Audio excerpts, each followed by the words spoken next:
morning, everybody. Happy Monday. Welcome to Breaking Points. A little bit of an unusual pairing today. I don't actually remember if we've ever done this in studio together. I think we have over the years. Okay, I know we've done the show together, but maybe like remotely. But anyway, this is exciting. The real heads will have to look through the record books and try to figure it out. You'll remember better than I will. We all love the premise of the show, hearing from both sides, but sometimes you just kind of get sick of that, right? Sometimes you don't really want to hear from the other side. No, there is a very specific reason why it's Ryan and me today. We actually have Senator Chris Van Hollen on, which is going to change the format of the show a little bit. Ryan secured that booking. I've been really wanting to talk to Senator Van Hollen, so Sagar graciously said, hey, you guys just handle the show so that we can do all of that. So we're going to make sure to save a good bit of time to speak with the senator who has been at the forefront of any number of significant issues. He's been pushing back on Schumer. He's obviously led the charge in terms of a lot of foreign policy, been very courageous with regard to Gaza, with regard to Kilmar Abrego Garcia. So want to talk to him about a whole range of issues. Also, Ryan has a weird, because of course he does, a weird personal connection with Chris Van Hollen. You want to save that for the interview, or you want to give it? We could save it, yeah. Okay, yeah, so stick around. Other things are going to try to get through all of this in the show. We may go through these things a little bit more quickly than we normally do because we are trying to get to that interview with Senator Van Hollen. But we have a big fight that's broken out now between the Fed Chair Jerome Powell and Donald Trump. The DOJ is investigating Powell now for some sort of criminal malfeasance with regards to the Fed headquarters renovation, and Powell is firing back. So we've got our eyes on the markets. That is a massive, massive development. We'll break that down for you. We've got big developments with regard to ICE, including very own, again, Ryan Grim fighting with the vice president of the United States. So, well, more accurately, him fighting with you. Yeah, that's true. He picked the fight. He started it. I called him psychotic.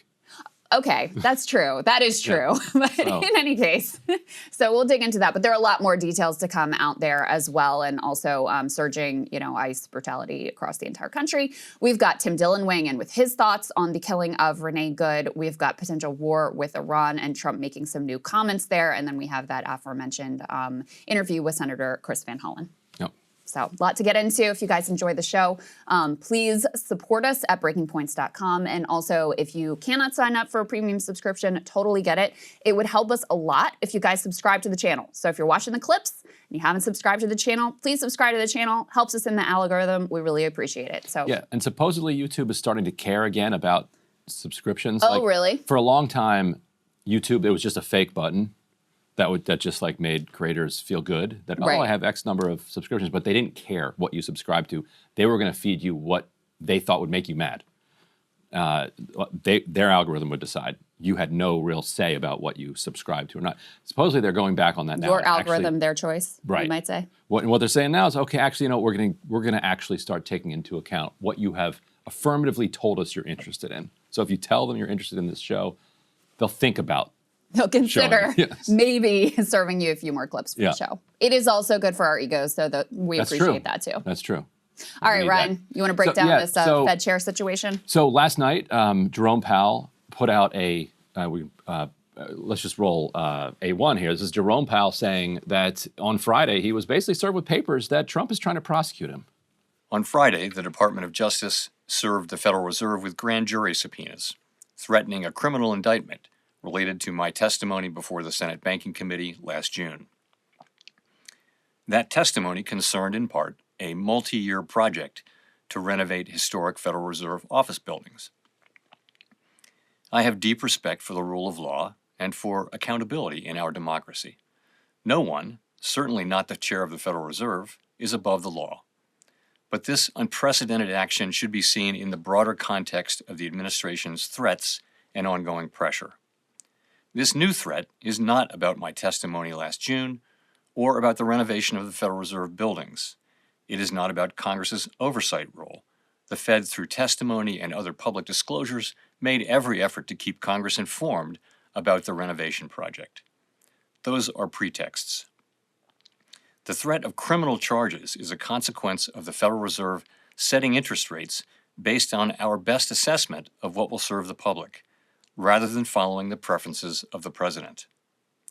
This is about whether the Fed will be able to continue to set interest rates based on evidence and economic conditions, or whether instead monetary policy will be directed by political pressure or intimidation. I have served at the Federal Reserve under 4 administrations, Republicans and Democrats alike. In every case, I have carried out my duties without political fear or favor, focused solely on our mandate of price stability and maximum employment. Public service sometimes requires standing firm in the face of threats. I will continue to do the job the Senate confirmed me to do, with integrity and a commitment to serving the American people. And the financial fallout of this, the economic fallout, I'll read just straight from the Wall Street Journal. Stock futures fell, the dollar weakened, and gold prices jumped to a record after Fed Chair Powell said President Trump was seeking to press the central bank into cutting interest rates. The market moves. Gold bugs really vindicated under this administration. If you bought gold, yes, every day you're feeling better and better.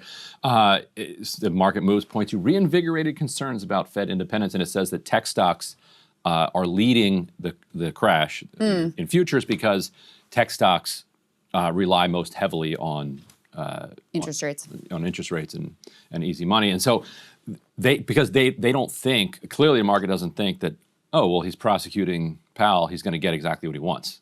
Because if they thought that, then it'd be like, oh, okay, let's buy. But instead, they're kind of shaken by this.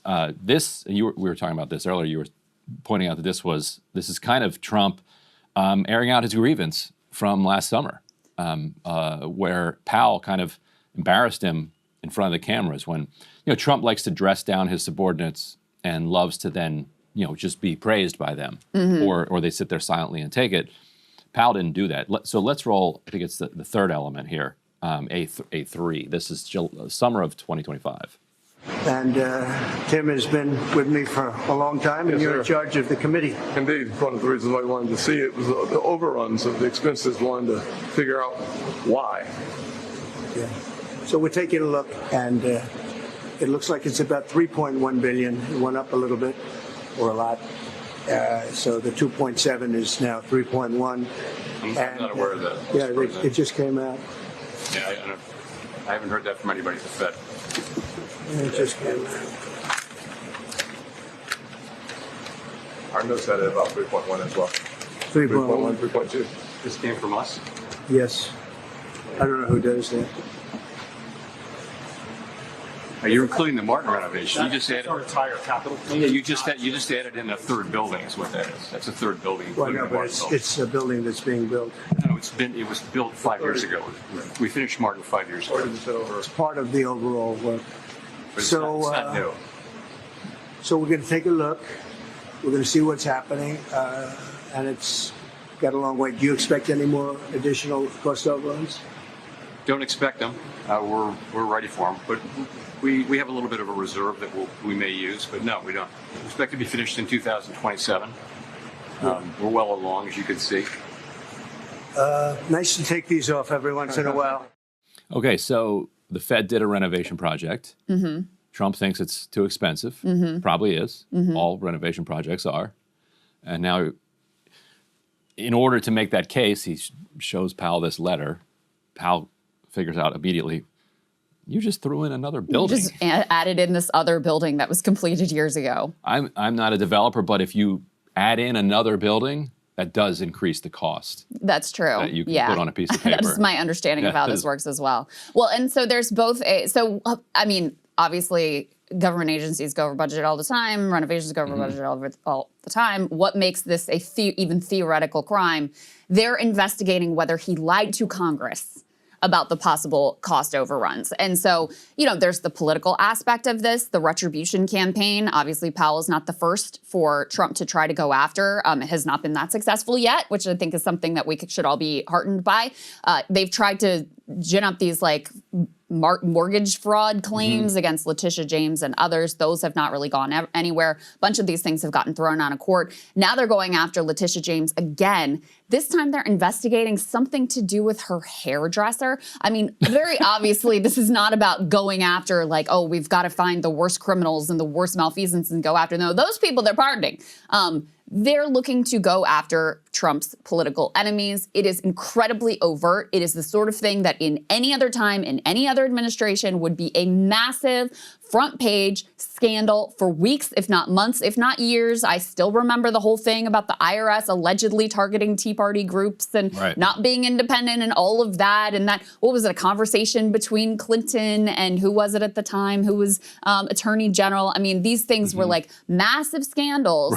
And now it's just out in the open. Trump has seized the DOJ as his personal weapon of political retribution. He's mad at Powell because he wasn't sufficiently slavish in that exchange, and most critically because he hasn't done what Trump wants him to do with regard to interest rates. So there's that piece, and then of course there's the financial piece. So the Fed is supposed to be independent from the executive. Now I think there is an argument to be made over whether that is the correct structure or not.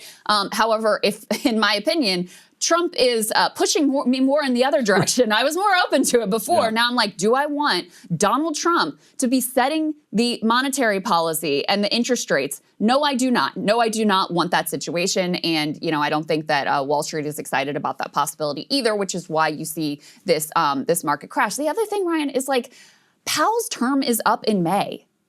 You only have to wait this, like it's a few more months. Right. What are you doing, guys? Why now? But so, and I think that's where your flagging of this, you know, this moment that they exchanged and just him sort of like hating Powell personally, where that really comes into the mix as well, because he's going to be able to have his person, his like toady loyalist who's going to be vetted for, you know, his willingness to do whatever Trump wants him to do in a matter of months, very likely.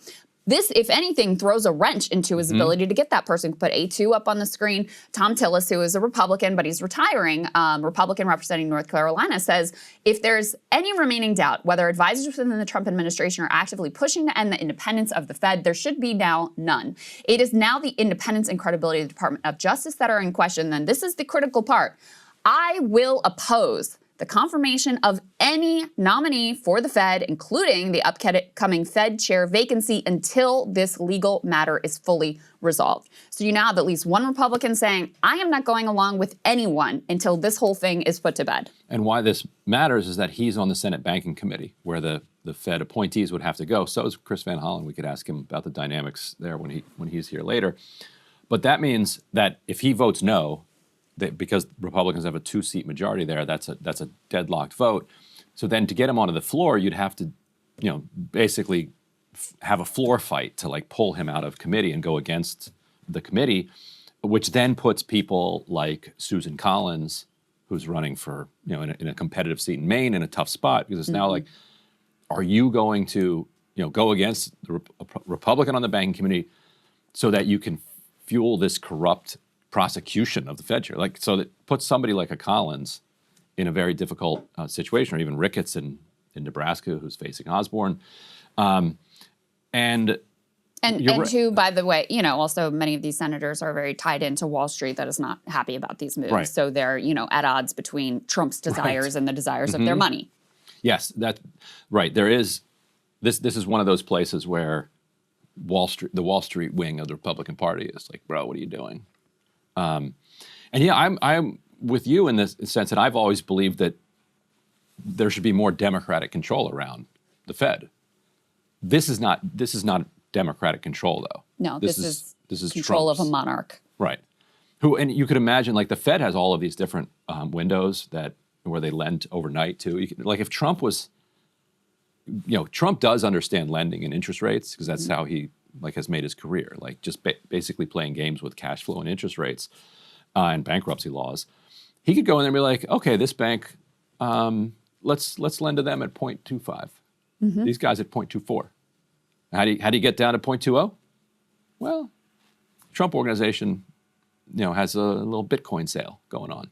You know, pump some money in there. So like, it is an argument for certainly not allowing just like the unchecked control by one guy, carte blanche, over trillions of dollars from Trump. Yeah. Yeah. So, so that's, you know, incredibly significant politically, incredibly significant financially. So that's one to continue to watch. But wanted to get to the very latest with regard to the killing of Renee Good and the fallout from that, the way the administration is handling it. And one of the ways they're handling it is apparently getting in Twitter fights with Ryan Grimm. Let's put B1 up on the screen here. This is the vice president. Now, imagine you are vice president of the United States.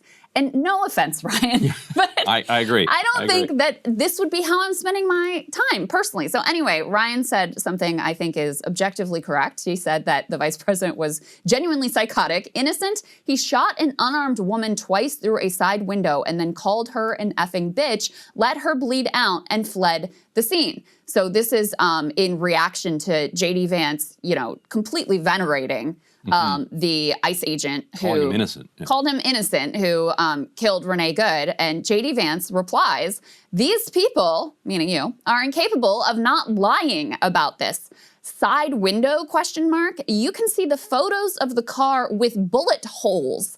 The shots came from the front of the car because that's where the officer was standing when he was hit by the car. He is allowed to discharge his weapon in self-defense."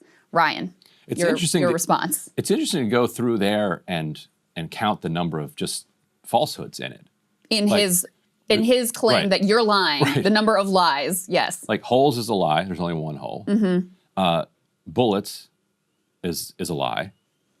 Standing in front of the car is a lie, and that he's allowed to discharge his weapon in self-defense is generally true, but not in the circumstances that he put himself in. It was self-created risk. Hit by the car does not appear to be true either. And hit by the car. I would lost count of all the incorrect assertions in that thing. If we can put up the photo next to show, like, if you really don't believe me, you put up B23 here. So this is an image of, this is one of the frames. This is before he has fired his first shot. MJ kindly circled, in turn, MJ kindly circled the legs there. So for people who are confused, because it's hard because the fact that the other guy's silhouette is like blocking the other dude, this would be open and shut across the spectrum if that other guy wasn't there and you could see him. So now here, that's the smoke from the first shot that does hit the front windshield. But notice where his legs were. And look where that shot is. Yeah. Okay, that is the furthest corner of Right. the windshield, which is not actually what you would hit if you were standing in front of the car. Right. And so the fact that you can see his legs means that he was not in front of the car. If he was in front of the car, you wouldn't be able to see his legs. Now, what started this was J.D. Vance had said, quote, "What the press has done in lying about this innocent law enforcement officer is disgusting. You should all be ashamed of yourselves." And he said that in response to the video that came from the officer's phone, which we noticed early on. We're like, wait a minute, is that a phone in his hand? Like, is he actually filming? Turns out he was filming. It was leaked to Alpha News, which is a publication that has has close contacts with police unions in Minnesota. And so, and then the fact that there was a coordinated, immediate response on the right to say this vindicates him suggests that they really believe that. Like, they put this footage out. And so we can roll this footage. This is the footage that J.D. Vance was responding to. So here he is. He gets out of his car here. You can see the dog in the car. You can see the dog in the car. He's circling around, and then he comes around the side. And I think this image right here is what the right was seizing on. They're like, look, she's a liberal. Look at her face. You can tell she's a liberal. Yeah. We told you she was a liberal. She deserved it. So now what he has here, he's gotten her license. So he has no reason to keep her at the scene or anything else. He now switches hands. He moves his phone from his right hand to his left hand. So now you see her turn to the right. You see that? You saw her. Now he shoots her, and then he calls her an F and B. So you saw her turning the wheel to the right. That means he saw her turning the wheel to the right. His feet are on the side of the car. He then shoots her once through the front windshield, twice through the side window. J.D. Vance sees that, and just completely lies about what's in it.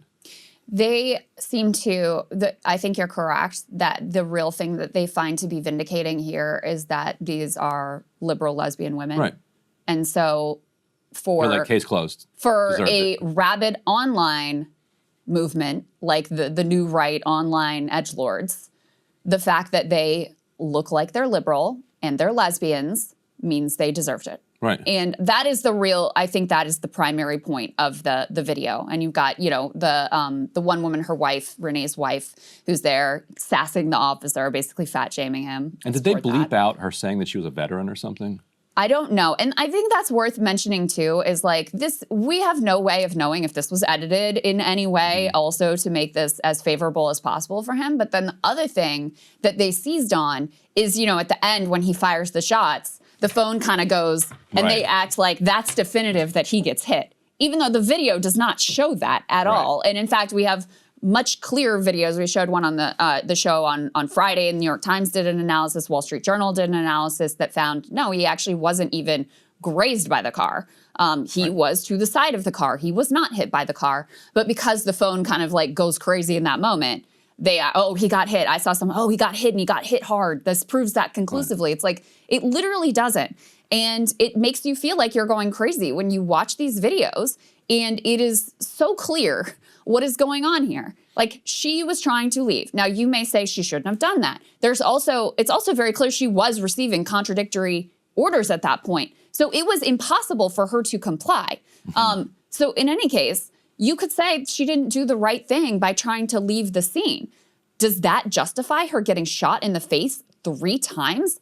You know, we've seen now multiple videos of protesters who position themselves in front of ICE vehicles, including, you brought this up on the show, or actually Emily brought it up and then you were challenging her on it, Kat Abogazela, who's a congressional candidate in Chicago, where, you know, they're trying to prosecute her because she was part of a group that was trying to stand in front of an ICE vehicle, and they're getting pushed by that ICE vehicle. Okay, so by this logic, was her life in danger? Was she justified to, you know, if she had a weapon, pull out and shoot the ICE agent driving the car in the face? Of course not. Like, anyone would look at that and say that's absolutely insane. Not to mention, it wouldn't even solve the problem because the car would then keep going. Right. Now you have what I saw one law enforcement, you know, I think retired law enforcement agent said this, then you have an unguided missile. Then that creates other safety. Imagine there's children playing this. Imagine there's other people around and you have now this car careening with the dead person at the wheel. So, you know, the whole thing and the approach to it, the immediate tagging of her as a domestic terrorist, and the not just the defense of, but the veneration of this officer, and the comments from J.D. Vance that ICE agents have absolute immunity.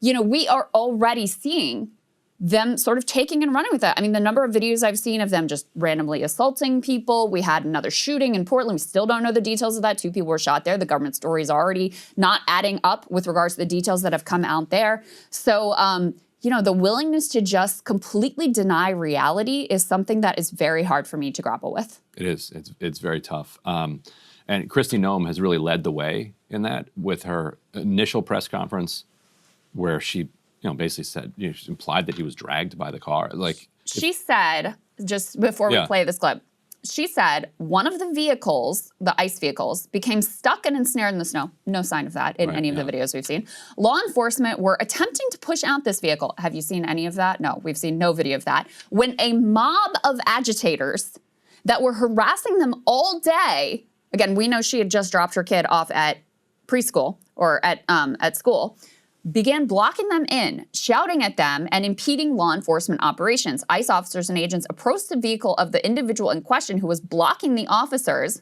We saw her wave them by the way, roadway they could have gone by, and with her vehicle. And she'd been stalking and impeding their work all throughout the day. ICE agents repeatedly ordered her to get out of the car and to stop obstructing law enforcement. She refused to obey their commands. She then proceeded to weaponize her vehicle, and she attempted to run a law enforcement officer over.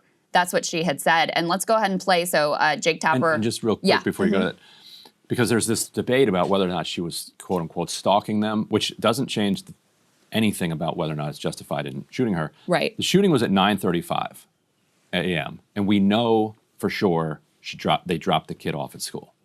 I don't know exactly when school started. Anybody who was watching this either has kids in school or has gone to school themselves. It's not that much before 9:35. Like there's no even if it's one of these early starting schools at like 7:50 or something like that, that at most would give them 90 minutes to be following them around. But that doesn't remotely appear to be the case. Like yes. It looks like a couple of minutes. This was activism of opportunity. They're like coming home from dropping the kid off and they see this is ICE their in the neighborhood. Street. They live blocks away. And so they're like, let's get out and like let's protest this. So this is not like some like Antifa train situation where they're like been stalking them all day long. Again, 9:35 a.m. is when this is happening. So yeah. So anyway, so Kristi Noem again on Jake Tapper's show.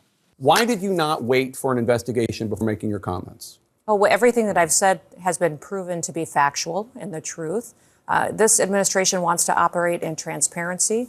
I have the responsibility as the Secretary of Homeland Security to know this information as soon as possible. Had just been in Minneapolis the day before, had already had conversations with officers on the ground and supervisors and knew the facts and decided that the department and the people of this country deserve to know the truth of the situation of what had unfolded in Minneapolis. But with all due respect, Secretary, the first thing you said was, quote, what happened was our ICE officers were out in an enforcement action. They got stuck in the snow.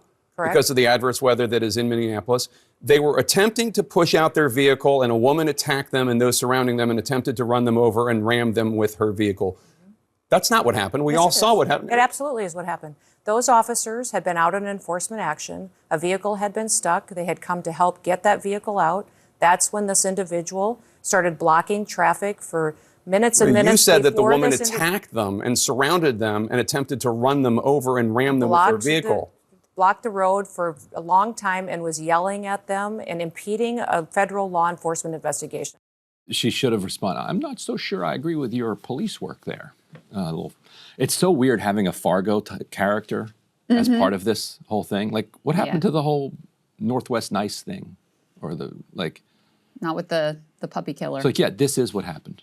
Yeah. Like, that is what happened. Like, we can see the video. We saw it happen. But, I mean, and that's the point, is like I think it is the message they want to go out to all of America, and especially to ICE and CBP and all of these, federal agents in their kitted out gear who've been searched into various cities, is that we will make shit up on your behalf. We will completely lie. You can do whatever you want, and we will defend it in a like humiliating and embarrassing way, in a way that is completely disconnected from reality. It doesn't matter if there's a video. It doesn't matter if people can see with their own eyes that something completely different happened. We will go to the mat for you, and we will lie on your behalf publicly and repeatedly. And I think, so it's not an accident that this is the way they approach it. The other thing here is Tapper asked her, made a comparison between people who actually beat up police officers on January 6th and were pardoned by this president versus this woman. And I think many people, myself included, pointed out, like, okay, so, you guys were very upset about Ashley Babbitt. I think there's some actually justification to be upset about Ashley Babbitt. Would it have been justified for many other protesters, rioters on January 6th who have been killed by the cops there, who were actually getting beaten and violently threatened? Let's go ahead and take a listen to Tapper make that comparison with her.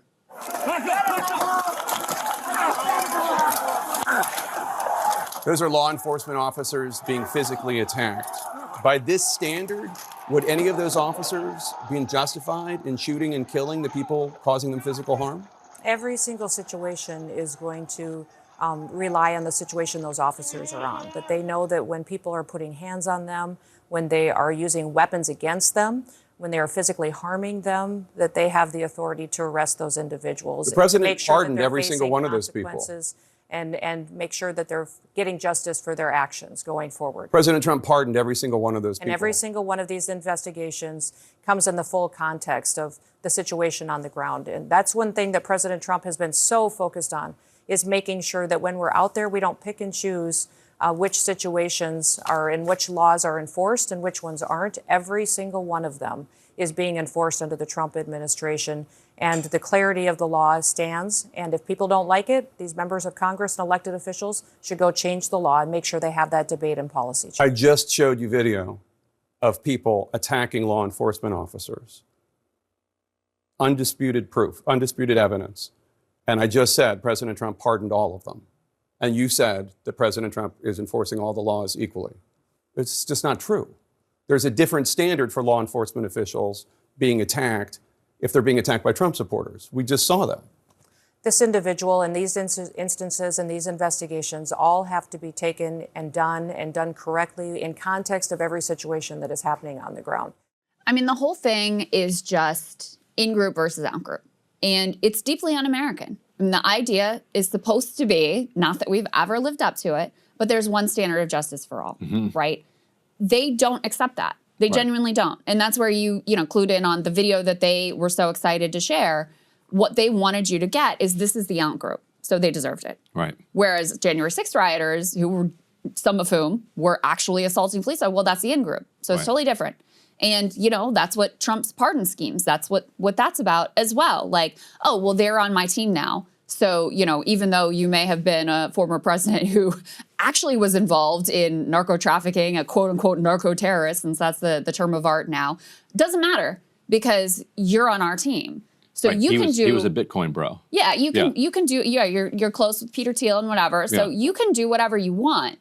And there is, he has said himself, like he claims the powers of a monarch, that the only limits to his power are his own morality is the quote. So they don't accept the idea that there should be one standard of justice. They want to rip that apart. They want to change that in the minds of the American public. And I think you have to say, with regard to their own base, they have accomplished that. Now, look, everybody is guilty on some level of hypocrisy, right? There's a lot of tribal thinking and partisan brain. There's no doubt about that. That is, something that happens across the board. This is really something different in terms of the weaponization, the use of the federal government to try to codify and to actualize a reality where all that matters is whether you're on the in-group or in the out-group. And, I don't think it'll work. I think people are disgusted by it. I'd actually be curious for your take on, how you think this is going, like for J.D. Vance and his presidential ambitions. But they've convinced themselves that this is a strong place politically to stand. I don't think, it couldn't be further from the truth. The Abolish ICE, which used to be, sort of a fringe sentiment, is creeping up on a majoritarian position. Yeah, and the overwhelming majority of Americans say that they use way too much force and they're out of control because they can see these videos and say, this is insane, right? I mean, as much criticism as I've had for local police officers, you would never see them behaving in this completely, just routinely, in every situation, totally insane and illegal manner. Yeah, I think it is J.D. Vance tying himself unnecessarily even, he didn't have to jump in here, to the least popular elements of this version of Trumpism or MAGAism like that. So I think it's extremely damaging to him. I think clearly AOC, who I don't think will be his opponent this time, but maybe 2032 more likely, you've seen her kind of say, the difference between me and J.D. Vance is I don't think that the American people should be shot in the face. How did you wind up positioning yourself in defense of this guy, calling him innocent, saying he should be thanked for what he did, when the entire country saw what he did? Yeah. I think it's actually extraordinarily dangerous for him politically. I think he recognizes that. I think he's a bit impulsive. He posts too much, but now he's out there. And I think that's why he's saying just completely false things, because he wants to establish, at least among the Republican base, a set of facts, which are that, I'm putting facts in quote here, and the facts he wants to establish are, this guy was hit by the car, and that the bullets came through the front windshield. He wants those quote unquote facts to be established, and then he wants to show you that grainy sped up video that they've been circulating. Yeah. Which, if that's all you saw, you'd be like, oh, it does kind of look like he gets bumped in that footage. Right. But then if you watch it in the regular speed and you watch it in context with the other video, you're like, oh, he didn't get hit.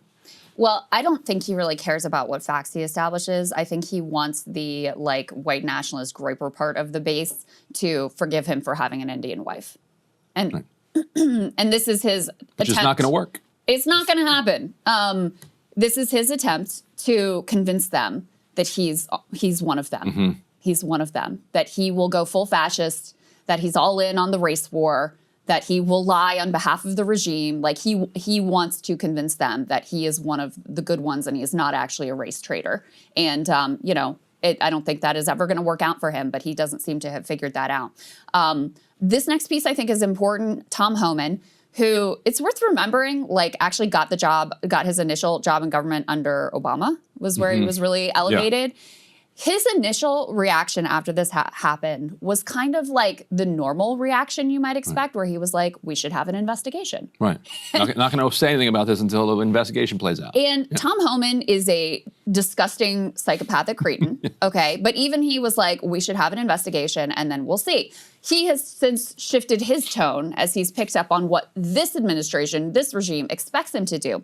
He got asked about this question of, do you think she's a domestic terrorist? Let's go ahead and take a listen to this because I think this is an important piece. Is anyone who protests ICE a domestic terrorist in the eyes of the administration? I can't say that. It's a case-by-case basis. But, if you look up the definition of terrorism, is there violence? Is there threat of violence based on an ideology that wants to change the way the government does what we do? Look up the definition of terrorism. But was Secretary Noem correct to label her a domestic terrorist, Mr. Homan? Look, we don't know what I don't know what Secretary Noem knows and what I know. I can tell you is what they did is illegal. And if you look up this definition of terrorism, it certainly could fall within that definition if you look at the definition of terrorism. But you don't have evidence. Pardon me? You don't have evidence that she's a domestic terrorist. I don't know what Secretary has that I don't. I'm not going to judge what the Secretary says, but if you look up the definition of terrorism, it certainly can fall within that. So, Ryan, he says, if you look up the definition, and true enough, if you look up the definition as offered by this government, he's probably right. And he says something else that's like, she has an ideology that wants to change how we do what we do. Aren't we allowed to have an opinion about how the government, but in their opinion, they think no. And this is where Ken Klippenstein's reporting about NSPM 7 comes in. They genuinely want to define any protesters, like anyone who does disagree with how they do what they do. They think that's illegitimate. They think we won the election, we get to do whatever the fuck we want, and you don't get to really say anything. And if you do step out of line in any way, we think you should be put in this category of domestic terror. So I think in their minds, and according to the definition, which, the definition of terrorism is sort of like always fake and made up, and extremely political, by their definition, they genuinely see her that way. Well, they've, some elements of the administration have called the Democratic Party domestic terrorists. That's right. Yeah, that's exactly right. They don't think that opposition is legitimate. Even the incredibly weak, barely existent opposition offered by the Democratic Party, they find that to be too much. And what they have managed to do is create actual opposition. If you've been watching this show, you've noticed over the kind of first year of the Trump administration, and Trump himself even commented on this. He said, wow, I thought there'd be more opposition to me, but the opposition has basically just rolled over. And that was more or less the case, other than Chris Van Hollen going down to El Salvador and a few cases here and there. The party was just flat on its back, and so were a lot of activist groups. Now, because of them constantly poking this bear, people are actually starting to rise up. We can put up B7 here. So it's not just that people are now coming out in the streets of Minneapolis and confronting ICE wherever they find themselves. They try to go to the bathroom at Target, and they just get yelled at the entire way in and the entire way out. They have lost all legitimacy within the cities where they're trying to operate, and now states, Democratic states, are trying to figure out different ways that they can set themselves up in an adversarial posture to ICE, and they're seeing that the polling is against ICE and with opposition to ICE. So the Trump administration came in with the administration flat on its back and with public opinion on their side when it came to kind of reversing Biden's immigration policies. And because of Stephen Miller's need for these kinds of images, they have now kind of flipped the entire political table against them. Yeah. Well, and I think that point about legitimacy is very important because if you talk to law enforcement officers, I mean, you will not be able to operate effectively. You have to have some consent from the local community. And that's actually what sanctuary city policies are about. Because the idea is if there's no trust with local law enforcement, you know, in immigrant communities where you have a lot of mixed status families, where you have a significant number of undocumented immigrants, you're going to have more rampant crime because people are not going to talk to the local cops about what's going on. They're not going to assist in investigations. And so that is part of the rationale. And there's there's studies that bear this out. It's a public safety rationale behind sanctuary city policies.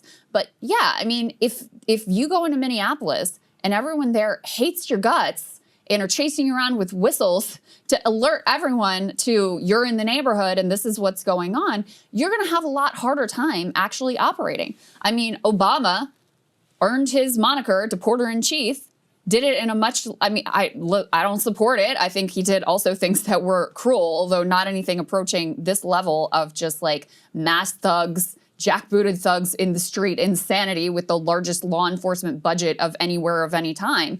But he was very efficient in what he was. He was actually much more effective, in particular at getting the quote unquote worst of the worst, which is what they're supposed to be going after, because they actually put investigatory resources towards focusing and prosecutorial resources towards focusing on criminals first and foremost and prioritizing them. So, you know, the goal here is not actually to sweep up the most number of immigrants possible. The goal is this show of force. And not just to scare immigrants, to scare anyone who would oppose this government. That's what this is actually about. It's, you know, immigration is obviously part of it, and those are the people who are most in the sights of these mass thugs in the streets and of this administration in general. But, you know, when they're recording videos, all this surveillance, there's new reporting out about mass surveillance systems also in the context of this immigration sweep. That is not just targeted at immigrants. It's certainly not just targeted at undocumented immigrants. This is about all of us. This is about the very quite like radical and revolutionary, very negative sense, in my opinion, way that they want this country to be and this country to operate. So when you put together the largest law enforcement agency by budget in history, with now Trump asking for a $1.5 trillion defense budget, I mean, you get the sense of they really want to concentrate taxpayer resources in a police, surveillance, and military state. That is the direction that they're pushing things in, and immigration is the pretext for the buildup of that capacity. Right, and the other way that the federal government could have gone about this is to say that this may have been a crime and we're going to investigate it. The officer's going on leave. They have instead, you know, squarely positioned themselves on the other side. You can put up B8, the Daily Mail reporting that a bunch of masked ICE agents were photographed removing a whole bunch of stuff. Yeah, and I don't know if we know if they're ICE or FBI. I think the theory is that this is actually FBI removing a bunch of stuff from Jonathan Ross's house. He appears to have fled with his family. And so, you know, is this evidence? Is it just his belongings that he wasn't able to grab and they're, you know, helping him out? But the FBI has now blocked state and local officials from being involved in the investigation at all. And, you know, I don't think that they care that it is blatantly appears to be a cover-up after everybody from the president down to, you know, the everybody involved has already said, no, he's innocent. Like, there's no one, even if they hadn't done that, I don't think anyone would have confidence that Kash Patel's FBI is going to do like a straightforward, bang-up, unbiased job in any of this. But, you know, it's clear what conclusion they have already made. They have no interest in actually gathering the facts. There are enough facts available, I think, to all of us already to see that this was, you know, this was not justified in any way. I mean, he put himself in front of that car, which in and of itself that officer is called officer created jeopardy. Like, you're trained not to do that. And yet, not just with him. It strips you of your defense. And it strips you of your defense. That's exactly right. Not just with him, but this seems to be a pattern in practice with ICE and with CBP going back years. There's a 2014 article that's circulating now about how they do this, how they put themselves intentionally in danger in order to justify using deadly force. Yeah. And so we put up B9 here. This is, the tensions are continuing to escalate. Here you have the guy pointing, first he points his like riot control weapon at the person, and then pulls a gun out and puts it right in the person's face. Just utterly provocative, in a way that seems designed to kind of increase tensions. Yes. Yeah, absolutely. Well, let's go ahead and turn to some interesting comments from Tim Dillon. And, I find what he says noteworthy because obviously he was a supporter of this administration. He is an immigration restrictionist. I listened to this whole thing, by the way. He does his classic, like, sort of both sidesy stuff. But the clips that have gone viral are where he's not backing up the administration in this really at all. Let's go ahead and take a listen to Tim Dillon talking about how he does not think that this officer feared for his life in that moment. Now, I don't believe from the angle I'm watching that the federal officer feared for his life. At the speed she's going when she's turning the wheel, I don't believe that the federal officer feared for his life. He could have shot the tires. They could have done other things. This idea that everyone they have to just shoot them in the head. So he says, I do not believe this officer feared for his life. He goes on to really go after the ICE agents for their lack of training. Now, with this guy, that's no excuse, because I think he'd been involved. I saw like 19 years he's been, ICE, CBP, whatever, involved in some way. And again, we'll talk about it on the other side. But in any case, he also goes after the ICE agents for their lack of training and professionalism, let's say. Let's take a listen to that. I don't believe the cop was justified in shooting her 3 times in the face. By the way, I've always believed this, and this is something that I've caught heat for, but I've literally believed it since I'm a kid. I don't believe you should ever shoot someone in the face more than once. Seriously, I just think it's ridiculous. So that they did that, and these are not well-trained law enforcement people in ICE right now. We're taking people that did backyard wrestling. I mean, the people that are in ICE right now this is your cousin who, was in backyard wrestling. This is tough. This is not the cream of the crop. You know the guys that kidnapped Maduro, like Delta Force, Navy SEALs? This is not them. This is not the Delta Force, Navy SEAL people. This is people that, this is people in their 3rd grade report card the teacher wrote that has violent tendencies. I saw one of the Chapo guys said that this was like a war of the unemployable versus the employed.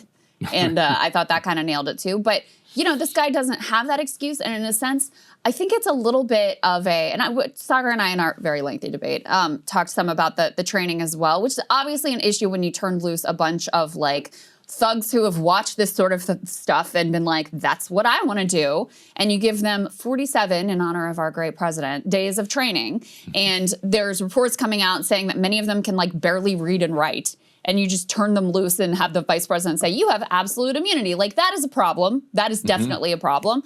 But I also think in a sense, the training, the fact that this man has been on the job for many years, I think in a sense the training is also the problem, because clearly, again, the way he operated here, it's not just him. It's not just him that's recording with the iPhone, right? There's pressure both for surveillance reasons and also for content creation reasons to be recording all these interactions and hope that you get on the next viral hype reel, right?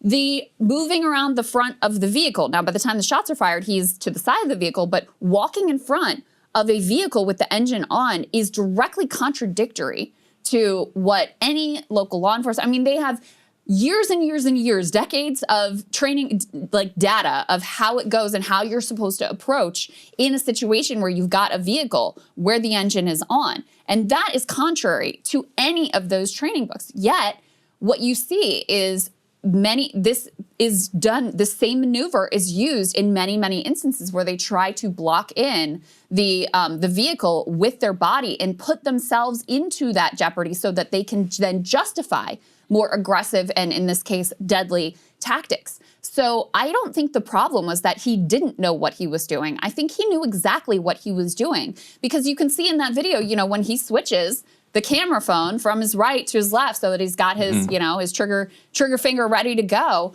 This is someone who actually was very in control and knew exactly what he was doing in that moment. Right. And he finishes it with F&B, like, and then they block medical care, like so, and it's a case where and lawyers who've looked at this said like that also is going to be a huge problem if it ever got in front of a jury, because if this was purely self-defense, then how do you justify forget the second and third shots, not trying to help her with medical care? I mean, and that again shows you. Like, again, the in-group, out-group distinction, because none of those guys thought this woman deserved to live. Right. Clearly, none of them. I mean, not just the man who killed her, but none of them thought she was worthy of life, because none of them tried to save her life, and they blocked the doctor who was there, who wanted to intervene and help. They, they pointed a gun at him and said, absolutely not. We're going to let her bleed out. That's what the choice was made. And I believe it was on CNN. I saw an interview with a police commander who had said, he's like, for instance, I once had 2 officers who were shot at by a man, like who shot directly at them. He missed them. They returned fire. They hit the guy. They immediately ran and got their medical gear and rushed to the guy that they had just shot, who had shot at them, and immediately start delivering attempts to save his life and call in an ambulance. Because at that point, you transition from, he's no longer a threat, you transition back into this protect and serve. Yeah. Like this is your job, it's what you're trained to do. To just be like sauntering around and like joking around and then hop into a vehicle and flee gives away the game. And did you see the ICE officer busted going into the porta potty? Yeah. Yeah, we can play. This is, this is just everything all at one, because you've got him comically slipping on the ice, like in a Looney Tunes-esque kind of way. There's a lot of video of that in Minnesota right now. So he falls down. Okay, they're not sending their best, and then goes into the porta potty with this detainee, while this other agent sits in the car and watches. Ilhan Omar, who this is in Minneapolis, this is her district. She posted, like, can someone please tell me what's going on with this? Because I find this deeply disturbing.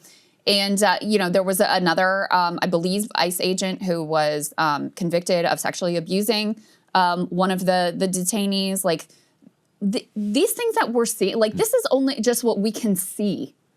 Imagine what's happening behind closed doors where the cameras aren't allowed in. And by the way, on that note, they're now trying to block. There's a law that is supposed to require any members of Congress from being able to go and inspect ICE facilities at any time. Don't have to give notice. Kristi Noem just put out some memo saying, no, now you have to give a week's notice. I don't see how that is compliant with the law. There'll probably be a court case over that. But in any case, Ilhan and others showed up at one of these ICE facilities. They wouldn't let them in.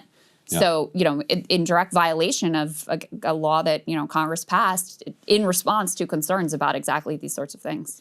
Yeah, Omar said, this is deeply alarming. If anyone has more information, please share. Brooklyn Center is in my district, and I would love any info you all can provide. And when it's bad news when you're like, oh, have you seen the video of the ICE officers, slipping on the ice and then, and you're like, which one? Because then the other one, they slip on the ice and the guy, and his gun discharges. Yeah. Like there's no world in which you're following proper gun safety and you fall and your gun discharges. Like that's just not a thing. Yeah, he almost took out his buddy there. Yeah. That was alongside. There was another instance where they again involved a vehicle, and they were trying to shoot the person in the vehicle, and he ends up like the bullet ricochets and he shoots his partner. Yeah. So yeah, I mean, just comically and these are inept. the ones being caught on video. Like there's somebody just happened to be filming that porta potty. Right. Like what? So we're just getting the very, very tip of the iceberg. That's exactly right. That's exactly right. All right, Ryan, you want to tell us what's going on in Iran? So moving on to Iran, President Trump on Air Force One was asked about whether or not Iran has crossed a red line yet. It's interesting. If we're just talking about a protester being killed in Minneapolis. Trump seems to have more concern for protesters being killed in Iran than he does here in the United States, setting that hypocrisy aside. Let's listen to Trump's back and forth with the press about whether or not he's about to start bombing Iran, I guess, in the interest of peace or something. Let's roll this.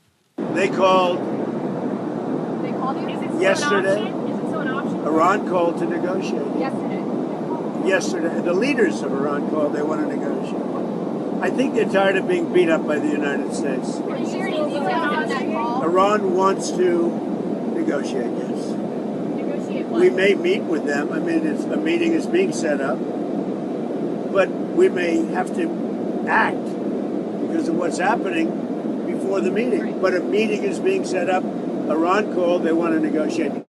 And so we know that the foreign minister from Oman recently went to Tehran.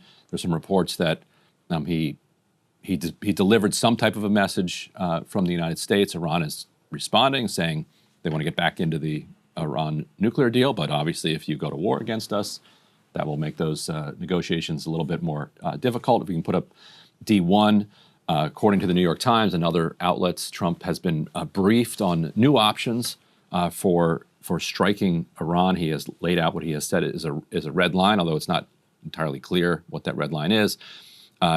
It is if protesters are killed under certain circumstances, but not other circumstances, because some of these protests have veered into not just like riots, but like armed attacks on security forces. Iran has said, I think, more than 100 members of the security services have been killed. You've seen some, and you're seeing videos of that circulate.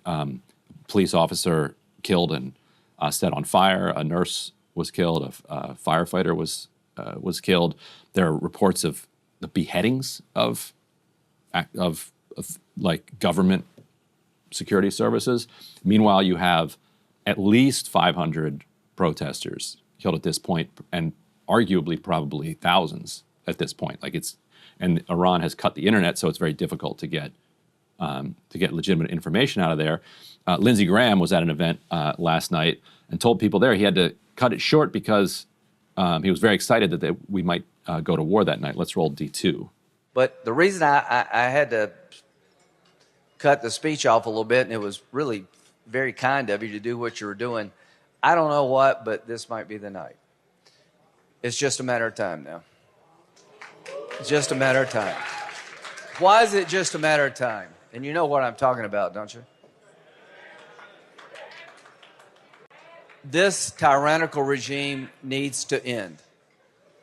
We need to end this for the good people of Iran and for our own selves and the people of Israel. We need to take this guy down.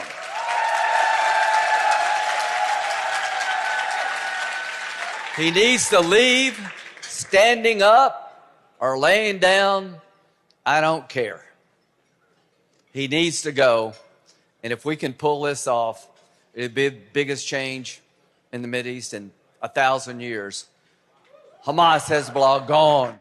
It's not even clear to me why Lindsey Graham would need to cut it short. Like, is he calling the shots here? Is he like picking targets? Like, what is his involvement with this potential bombing, or does he just need to be in private to enjoy it? He needs to be alone to fully savor the moment. Like, the fact that he's still so influential with Trump really undercuts the idea that Trump is not just a...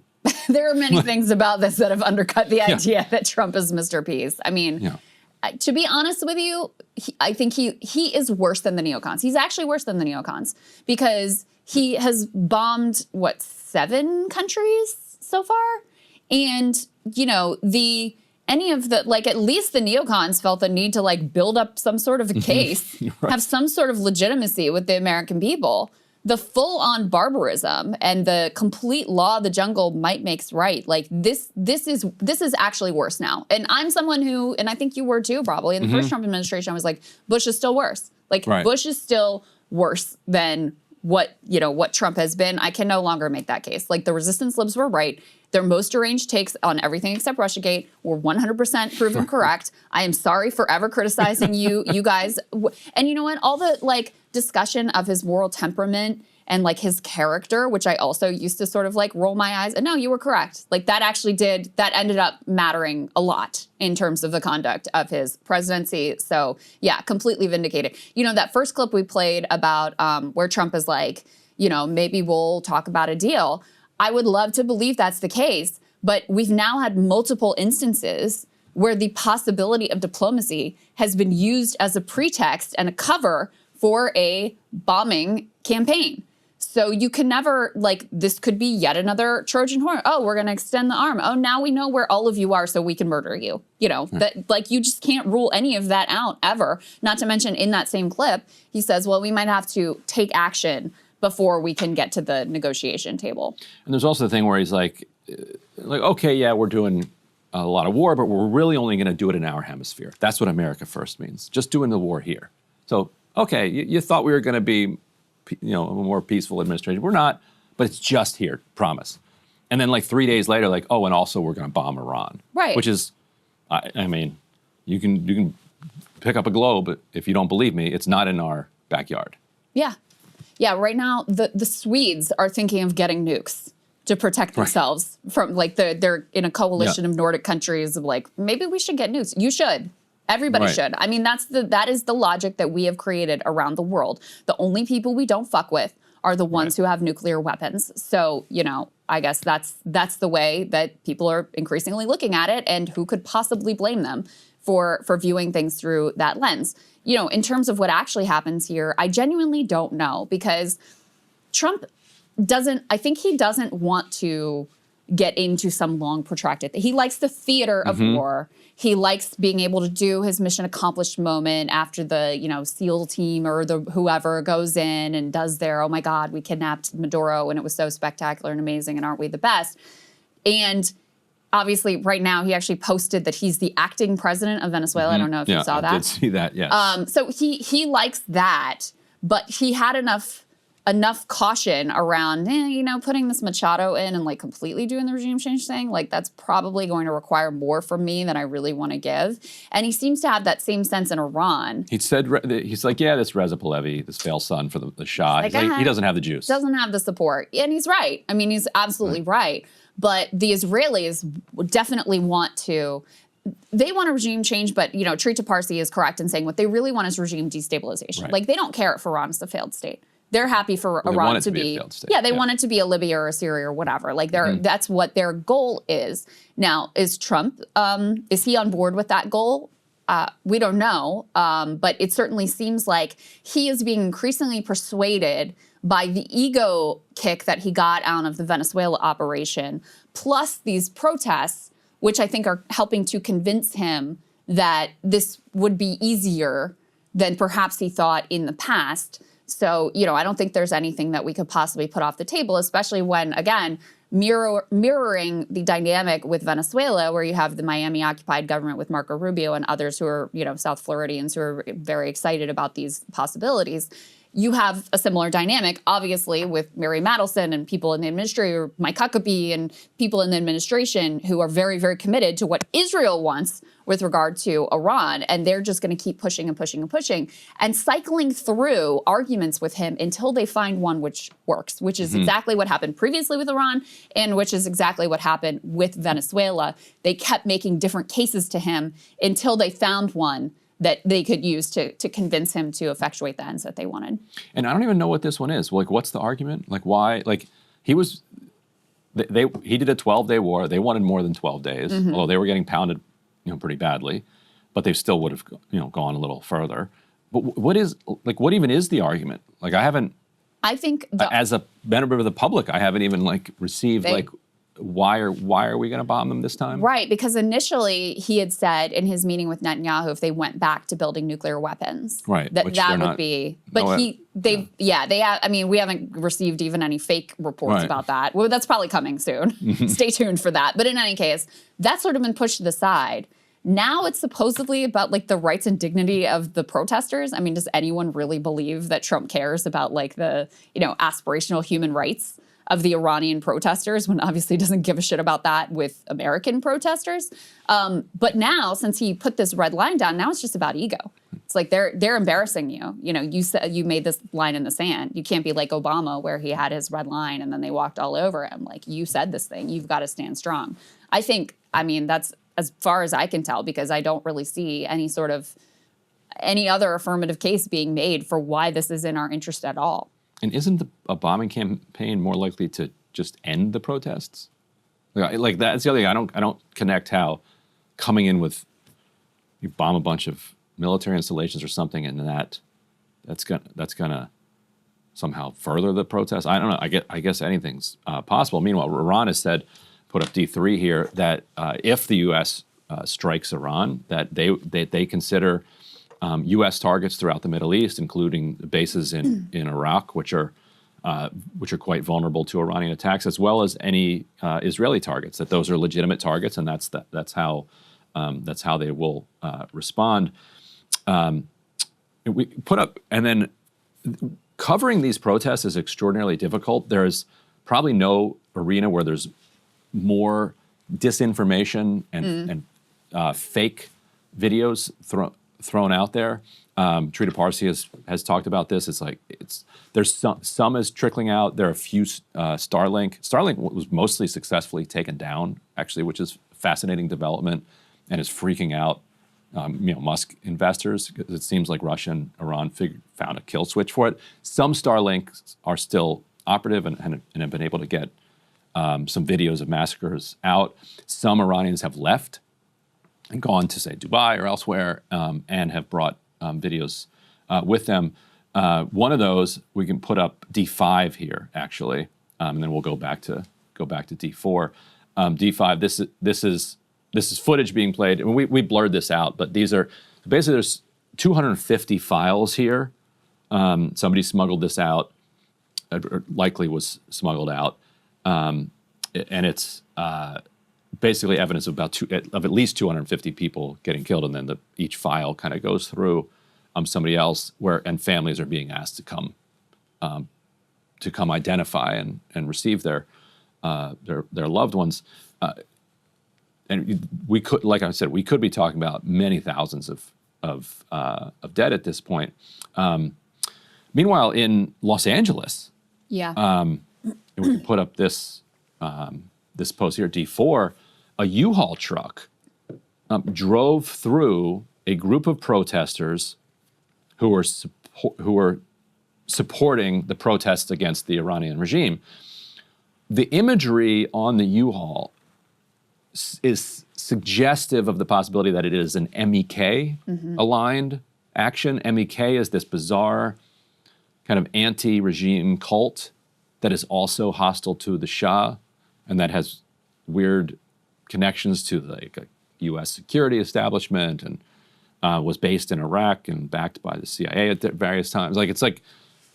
It's a very, just look up the MEK. It's a very odd organization that has no base of support inside Iran, and would do something insane like this, like commit a terror attacks previously, right? Yes, yeah. Now they're doing their whole like, we've turned over a new leaf thing, but well, if you did, like, I don't know if this member got the memo if this was an MEK linked attack, but this is the kind of thing that the MEK would be associated with. Yeah, and these were, I think the protest, the flavor was like pro-monarchist, more in back. The pro-Shah, yeah. The Shah's son, and, in support of him, et cetera. So in any case, yeah, you have very difficult situation to know what's going on the ground. I saw Dr. Parsi also tweeting, and it might have even been in that tweet, that anecdotally, what he's hearing is that some of the lesson that was taken from the previous protests, which were largely peaceful, was that they failed because they were peaceful, that there wasn't a violent cost associated with it, and that's part of why you're seeing this, more violent approach from the protesters this time. But again, it's very hard to know what exactly is going on, how widespread they are. There's no doubt that the Iranian regime is deeply unpopular. I don't think there's any question about that. And part of that is certainly the repression. These protests were initially sparked by the currency collapse, triggered by largely by our sanctions and our aggressive approach towards them. We've trashed their economy. Youth unemployment is just sky high. It's an incredibly dim situation for people economically on the ground, and so it's no surprise that the country would be a powder keg, and it's also no surprise that you would have actors in the U.S. and Israel who want to take advantage of those legitimate grievances to pursue their own ideological ends. Yeah, and Israel brags about how well organized Mossad is inside Iran, and that they've showed that off, haven't they? What a massive network of allies and assets they have in there. And there was no immediate, and we'll get to Van Hollen in a moment, there was no immediate kind of triggering event that sparked these protests. It really appears like it was an organized, orchestrated, planned out thing, rather than let's say somebody a protester or police kill somebody or maybe an ICE agent shooting someone in the face 3 times as one example as a precipitating event. There was none of that. It was just all of a sudden there's protests, and you have Israel, and Israel was in the weeks leading up to this saying we're going to war against them again. And so they've basically, taken a lot of credit for this. All right. Well, we'll continue to follow it closely. That being said, let's go ahead and get to our conversation with Senator Chris Van Hollen. All right. Welcome to our recurring segment, Get to Know a Senator. The previous guests have been J.D. Vance, Ted Cruz, Alyssa Slotkin, Jeff Merkley. Who else Let's see. Bernie. We've had Bernie. Oh, we had Bernie. Yeah. Anyway, so if your boss hasn't been on there yet, reach on out to us. But today we're talking to Senator Chris Van Hollen. Senator Van Hollen, thank you so much for joining us here. Really appreciate it. It's great to be with both of you. And so one thing, and this was kind of the bait to get you into the studio that I wanted to talk to you about was, and I don't know if you remember this, many, many years ago, I mentioned to you that before the Iraq War, I had been among 20, 30 people at a talk you gave at the University of Maryland, where you laid out in incredibly prescient detail, why we should not invade Iraq, and what would happen if we did. Unfortunately, as the audience knows, we did, and those things happened. With the help of your staff, we actually found evidence that this happened. If we can put up this element on the screen. This is from the Diamondback, which is the student newspaper for the University of Maryland. So Monday, March 3rd, 2003, this is an advertisement for a talk that Congressman Chris Van Hollen would be giving from 12 to 1:30 p.m. So you had just been elected in November of 2002, so you're sworn in January of 2003, and the war starts within 2 months. So just briefly lay out for us, how did you see what others didn't, and what did you think was going to happen? And well, thanks for bringing that up. Yeah. And I actually remember that speech on the House floor because it's one of the earlier ones. I'd just been elected. Well, and you gave a speech on the House floor a week later. Yeah, so. Exactly. Yeah, exactly. And look, this sort of brings us to the moment we're in now with respect to many challenges. But when it came to Iraq, we all recognized that Saddam Hussein was a bad dictator. I would have liked to see him go. But the question was, how do you most successfully do that? And the Bush administration's answer was, you invade Iraq. And the problem is when you go in and break stuff, you really need to know what's going to happen next. It's easy to go in and break stuff. It's building stuff back that's really hard. And nation building is something that is, I think we've learned the hard way, that we should not be engaged in. So some of us learned that anyway. Yeah, apparently not enough people. Look, so that was opening. I called it Pandora's box, right? Because what we did was when we went into Iraq, we unleashed all these forces, right? The different sectarian forces, within Iraq. And then we tried to put a cap on them, and that didn't work. And the result was American forces on the ground for a long time, thousands of Americans killed, thousands and thousands of Iraqis killed. And the end result was actually to strengthen Iran, right? By getting rid of Which Saddam I remember Hussein, you saying would happen at the time. we strengthened Iran because they had been mortal enemies. I mean, they'd fought a war against one another. So the biggest beneficiary from the U.S. going into Iraq was Iran. Yeah. You know, I want to express a lot of admiration for you and the courage that you've had on Gaza. You know, I know that was very difficult, especially under the Biden administration, going down to El Salvador with Kilmar Abrego Garcia at a time when there were other Democrats who were saying, oh, we shouldn't talk about this. This isn't a good issue for us. I'm curious how you sort of arrived at your worldview. I know you're born in Pakistan. Your parents, I think, one was State Department, one was CIA. You know, what has that journey been like so that you came to that place where you were able to see what many weren't on Iraq and have continued to be able to see some things that people are either not willing to see or unable to see? So you're right. I grew up in a foreign service family. My father was a career diplomat. He went into the Navy and then into the Foreign Service. He married my mom, who was at the forerunner to the CIA at the time. She was a Russian language expert. She was the daughter of an English teacher, but she became a Russian language expert. So look, growing up overseas, and it's kind of like a military family. You go overseas, you come back, but it does get you thinking about what does America stand for. And I was proud to represent or be part of a family that represented the United States overseas. It also causes you to hold up a mirror and say, are we as good at home as we say we are? And in terms of my worldview, I believe in the power of America's example, in addition to the power of our military. And I think it's really important that we recognize, especially at a moment like we're in right now, that has really benefited us over time, and we're throwing away the power of our example, standing up for principles overseas. But it also, you know, I remember very clearly in Sri Lanka, because my father was posted in Sri Lanka, going to a village, and in the hut that belonged to the head of the village, there was a photograph on the wall. And it's kind of hard to see, it was dim light. It was a photograph of John F. Kennedy. Why was that there? Because the Peace Corps had been to that village and helped with their water and sanitation. So I've always believed that the United States can play a very important role around the world through the power of its example, and not be overly reliant on the power of our military.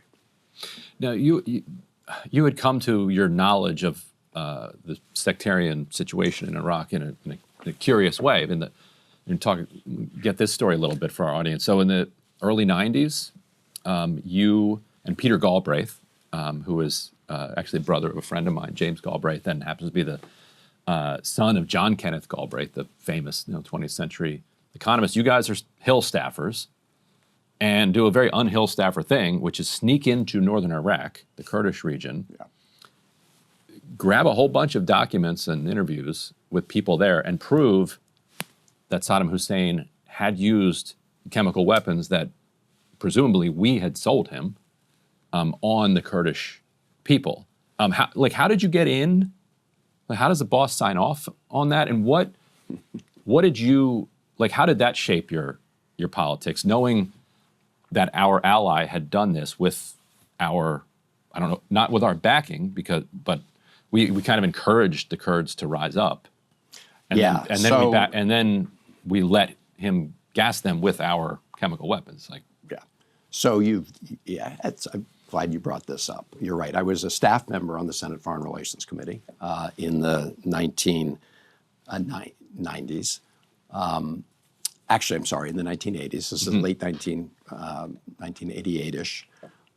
And Saddam Hussein had unleashed his chemical weapons on the Kurds in the northern part of Iraq. And so, yes, Peter Galbraith and I traveled to the Turkish-Iraq border. We crossed into Iraq. Most of the interviews we did were with the Kurdish refugees who had fled into Turkey. And there were just these massive camps. And we actually camped out on the border. How we got permission to do it, I don't know. But we then interviewed a lot of the members, folks in these camps, who gave us sort of firsthand accounts of Saddam Hussein's use of chemical weapons, because a lot of people were denying it. And I remember to this day, to your point on who provided the precursor chemicals. It wasn't necessarily we sold them chemical weapons, but the material that was used. I remember American chemical companies lobbying against the legislation we proposed when we got back, because we proposed full sanctions on Saddam Hussein, economic sanctions at the time. And we were able to ultimately get that out of the Senate. It died in the House. But there's no doubt that the United States had sided with Saddam Hussein during that Iran-Iraq war. And so, yes, the hypocrisy of, on the one hand, providing support to Saddam Hussein and then turning around and trying to condemn his use, which was right to condemn, is something that always stood out to me. I'd love to get your sort of, before we zoom in more specifically to the immediate moment, I'd love to get your sense of how we ended up here. I was saying earlier in the show, like, at least the Bush neocons felt the need to make some public case and like gin up some fake story about weapons of mass destruction. Now we're so downgraded in the war propaganda that we get machine guns and, you know, them just out and out saying, no, it's for the oil. Like, we want the oil. We're going to run the place. It's ours. Complete colonial project. But, you know, people are also right in pointing out that, you know, we did do something similar in Panama. It had more sort of like moralism and justification wrapped around it. So do you see those past interventions over years sort of leading us to this place now where we just out and out are like global thugs that if you have something we want, we're just going to come in and take it? So I think that when you're talking about going into Iraq, that was heavily pushed by the neocons, whose stated public purpose anyway was to bring democracy to places in the Middle East, including Iraq, at the barrel of a gun. And if we've learned any lesson, it should be that you cannot, by force, just transform a whole society.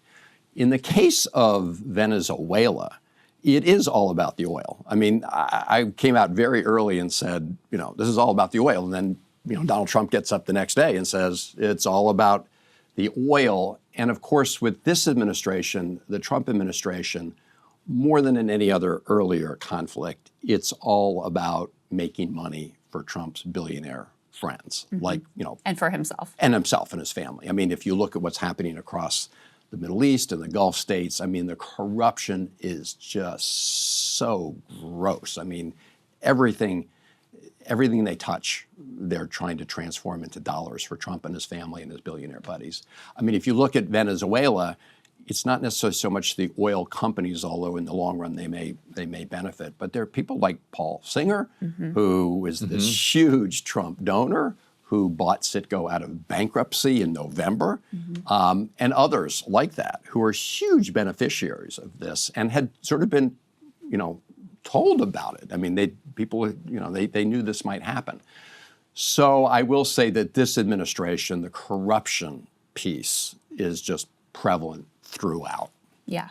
So I'm curious, how you view American power abroad. Given these mask-off moments that we've had, whether it's the Iraq War, whether it's going into Venezuela, and I'll put the question to you in terms of the country you do understand quite well, having been born there, Pakistan. You know, in 2022, when the Russia-Ukraine war breaks out, the Prime Minister at the time, Imran Khan, says that he's going to remain neutral in this war. U.S. wanted Pakistan producing shells for Ukraine. U.S. wanted Russia to be isolated. The State Department told him that they found that to be offensive, and they called it a posture of aggressive neutrality, which is kind of a bizarre term to begin with, and told the ambassador that if a vote of no confidence was held and Imran Khan was removed from power, relations between the United States would be better, and quote, all would be forgiven, was the phrase that this one diplomat, who I think you know, Don Lowe, used. Since then, the military has basically taken over a dictatorial control in Pakistan, and the U.S., through Biden and then through Trump, completely behind them. Like, no pretense of support for Pakistani democracy. So that's more of a mask-on American power moment. So is that who we are globally? Like, at what point do we say that the United States is this is just what we do? Sometimes we do it politely behind the scenes. Sometimes we do it with guns. Sometimes we do it with a Delta Force. Sometimes we do it with an occupation force. How have you kind of confronted that as somebody who has kind of grown up in that place where there's this belief among the Foreign Service that we are, with the Peace Corps, we're living up to these values around the world? Like, are we? So, well, we're certainly not at this particular moment, and we've never been perfect by any means. But I do believe that if you talk to Foreign Service officers and others, representing the United States around the world, supporting the principles of human rights, rule of law, freedom, and democracy is an important part of what we stand for. And I would argue it's a very important part of why the United States does have influence. Now, I know you did a lot of reporting on Pakistan. You're absolutely right. If you look at Pakistan today, it's hard to call it a democracy. They have the elements of a democracy, but in terms of how it's functioning, so much of the control right now, as you know, is in the Army Chief of Staff. And I've written to the Pakistani ambassador here. He didn't love my letter, pointing out that we need free and fair elections in Pakistan. So there's another example where we are saying one thing and doing another, although I will say with the Trump administration, they've thrown entirely overboard the idea that we represent these values. I mean, they think they're archaic. In my view, it's not that it's that we should do better, actually, in implementing those values as part of our foreign policy. I mean, we see double standards across the board. I mean, supporting the Netanyahu government, throughout the war in Gaza, even as they violated not just international law, but American law. And the Biden administration and the Trump administration as well did nothing about it. So that's a double standard, and that undermines our strength around the world, especially in the global South. But now you have an administration that just very explicitly has thrown the whole idea that America stands for these principles overboard in favor of, as Steve Miller said the other day, we got the power, we'll do what we want. Can you take us a little bit inside the conversations that you were having with the Biden administration during, we can get into, I say it's a genocide, I agree with the international consensus. We can get to whether you agree with that or not. But during the genocide in Gaza, which is ongoing, what were your conversations like with the Biden administration, when you were bringing to them information about the way that aid was being blocked, for example, after having been on the ground? How did they square that circle? How did they continue to hold this aspirational view that America's a force for good in the world at the same time that we're shipping the bombs that are, part of these horrific atrocities? Well, you're right. That's an example of a clear double standard and contradiction. And, I reached out to them pretty early on in the Gaza war, the Biden administration, to point out that, the government of Israel was restricting humanitarian assistance, that we were witnessing indiscriminate bombing, and that there were ongoing violations, not just of international law, but U.S. law, right? We have a law on the books with respect to provision of humanitarian aid, that if a country is, restricting humanitarian aid in a place where they're also using our weapons, that we cut off support of our weapon transfers.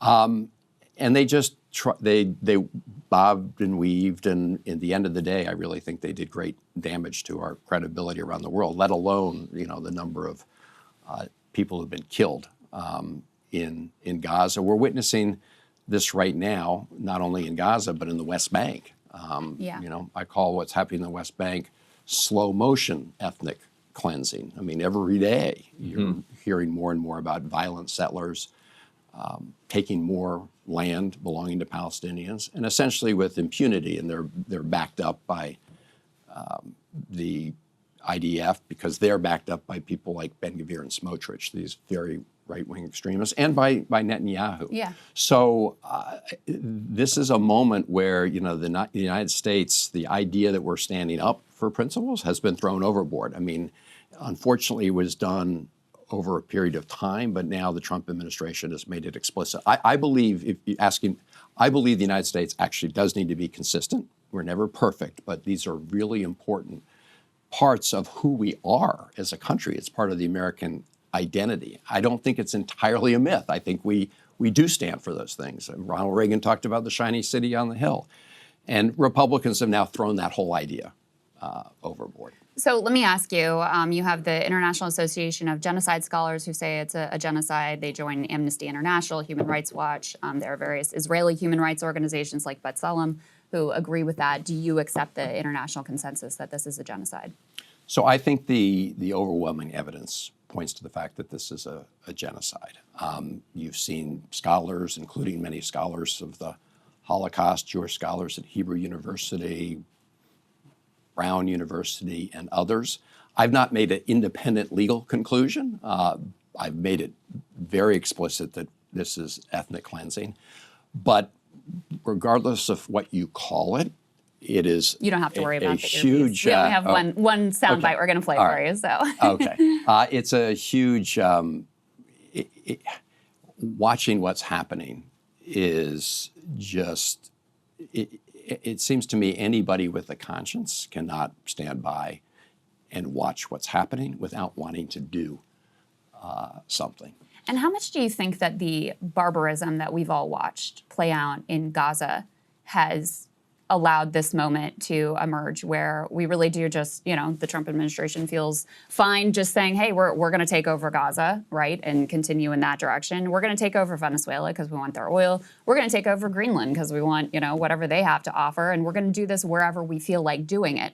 So they truly have actualized this, might makes right barbarism, not to mention the barbarism that we're all seeing in the streets with these, ICE thugs and CBP and other mass goons that are in American streets. How much do you think that Gaza contributed to the unleashing of that level of sort of accepted law of the jungle barbarism?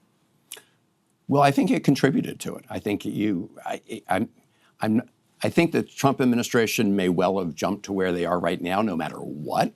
But clearly, Gaza is an example of where the United States did not stand up for our values, for our own laws, did not implement our own laws, and I do think that contributes to a complete erosion of international standards. You're also seeing that combined with an attack on multilateral organizations and on the UN. And, the Biden administration vetoed, I lost count how many resolutions they vetoed when it came to the situation in Gaza. So I do think you have a pattern there. I think it's going to be the challenge for the next president will be to try to restore some credibility as to what we stand for. But you're right. I mean, to bring this home and watch what we're seeing on our own streets. The reason I went down to El Salvador to try to find out whether Kilmar Abrego Garcia was alive was because of the lawlessness of the Trump administration. Here at home. So here at home and overseas, they're taking the same view, which is they've got the power, they will do what they want. That is a lawless administration. And despite the criticism, the Biden administration did not change course, which we all acknowledge is absolute catastrophe, both for the U.S. and for people in Gaza, and maybe in the long run for Israel too, we'll find out. What leverage do you think you had that you didn't use? What could you have done that you didn't do, if you had to do it over again, because the people trying to change Biden administration policy failed. Was there a path to changing that policy, or was this just baked in? And did you talk to Biden directly about this? I did raise this with Biden directly. I mean, not so much near the end of his administration, but even on a couple occasions then I mentioned it to him. For example, when we had the collapse of the Key Bridge in Baltimore, he came to Baltimore. We spoke about the bridge. I mentioned we got to do something to stop the killing in Gaza.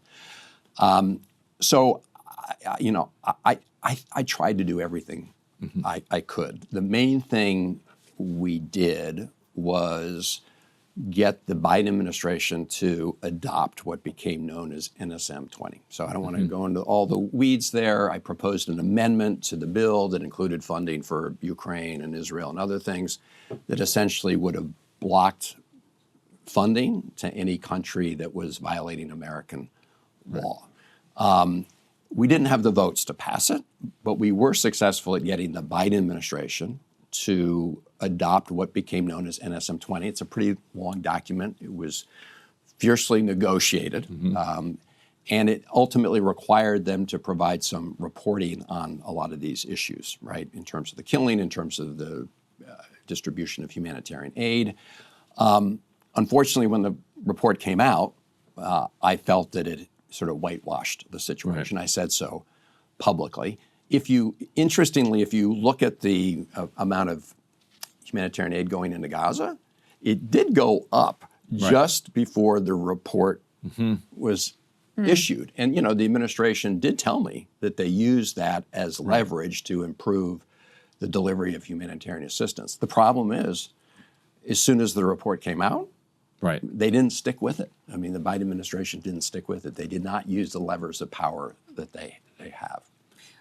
For a lot of rank and file Democrats, like ordinary voters, AIPAC funding and position on the Gaza genocide has become a litmus test for any candidates they support, and in particular candidates they support in 2028. First of all, would you ever accept AIPAC funding? And second of all, I'm curious, do you have a litmus test for future candidates to represent the Democratic Party nationally? So no, I don't accept AIPAC money. I don't think anybody should accept AIPAC money. I remember when I proposed my amendment, it was written in a completely neutral way in the sense it applied to any country. We just said when the United States is providing military assistance to a country, they have to comply with these basic standards. AIPAC came out against that. The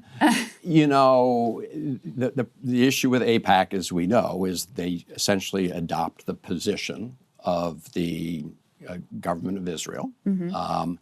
And there are going to be times when the interests of the government of Israel and the United States obviously diverge. I don't think what Israel's been doing is in Israel's own interests, but that, of course, is for the people of Israel to decide. But the short answer to your question is I do not think that anybody should be taking AIPAC money. And I think that there does need to be accountability in the Democratic Party for whether people stood up and challenged all the terrible things that were happening in Gaza during that period of time and now.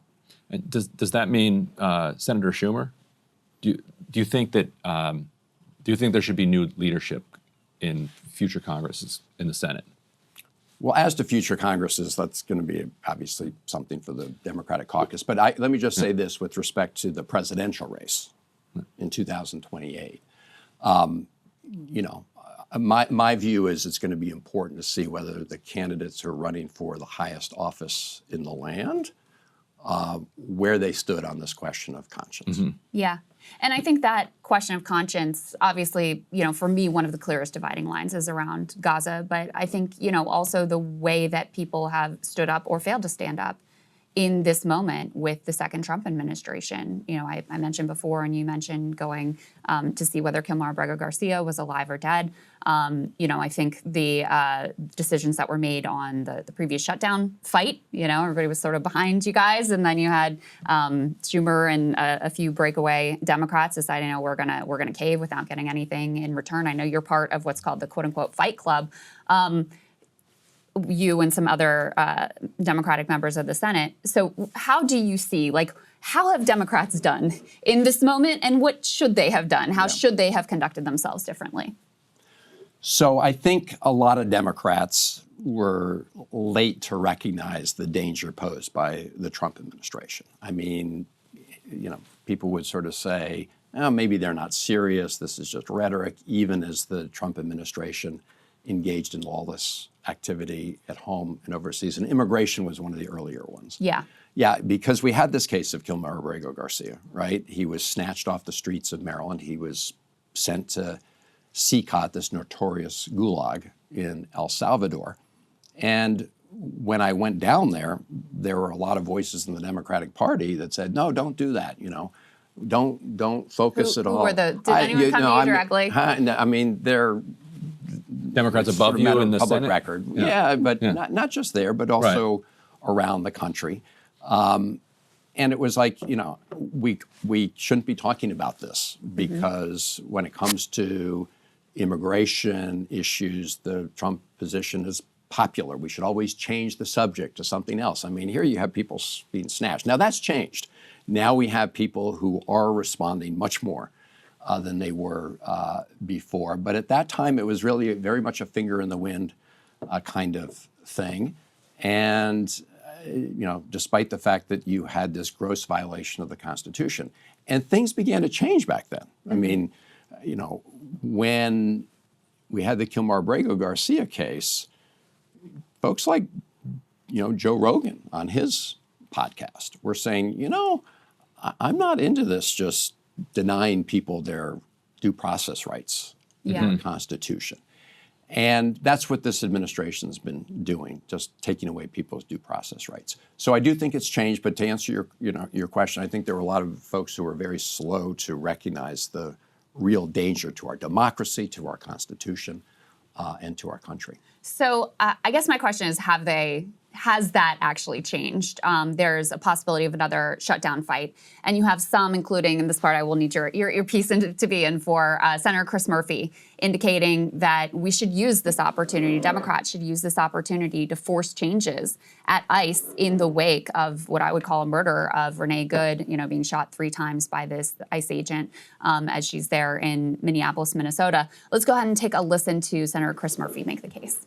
You're proposing sweeping reforms to DHS, from requiring warrants for arrests to banning masks during enforcement to limiting ICE's use of firearms in civil operations.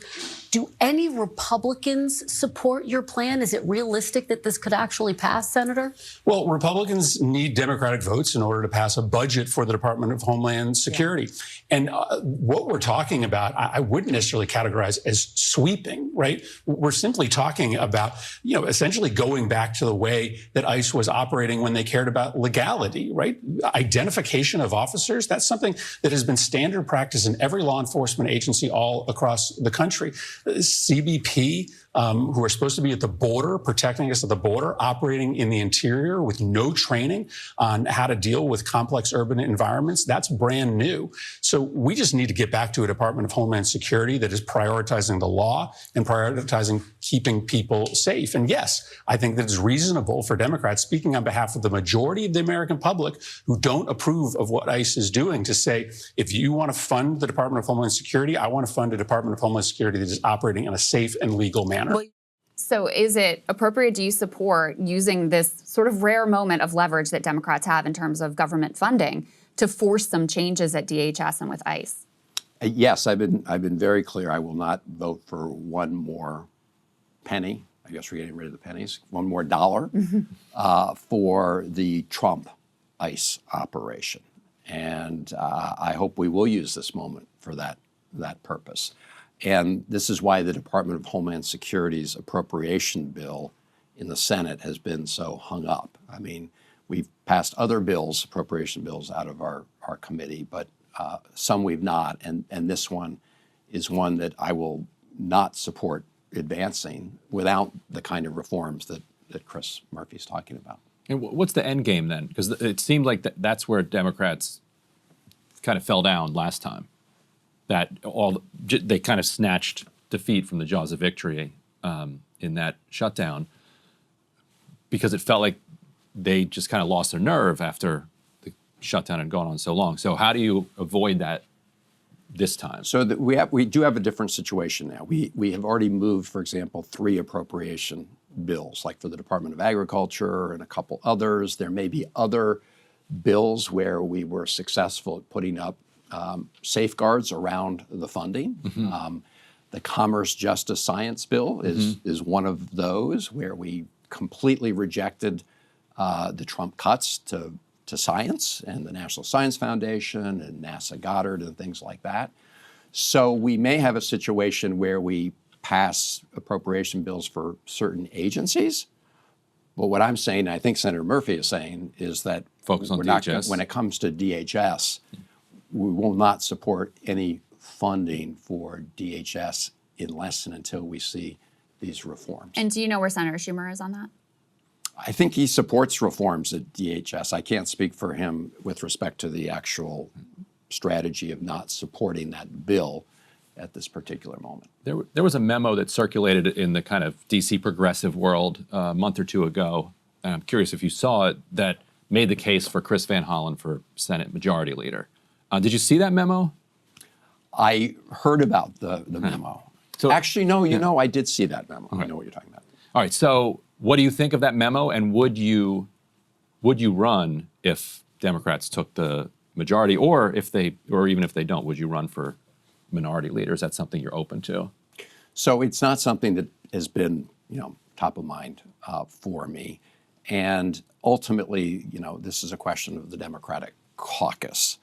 And if you go back, for example, to your point on the shutdown strategy unraveling, you can see it's not just about one person. So look, my goal right now is to fight like hell every moment we've got against the Trump administration to work to win the midterm elections in the House and in the Senate.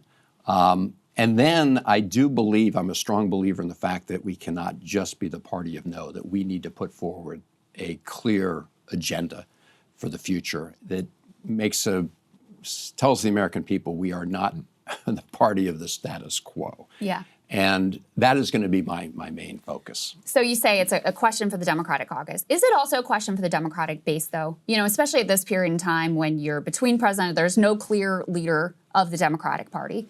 So I think it's sort of an old-fashioned way of looking at, Hakeem Jeffries and Chuck Schumer and say, oh, they just tend to the business of the House or they just tend to the business of the Senate.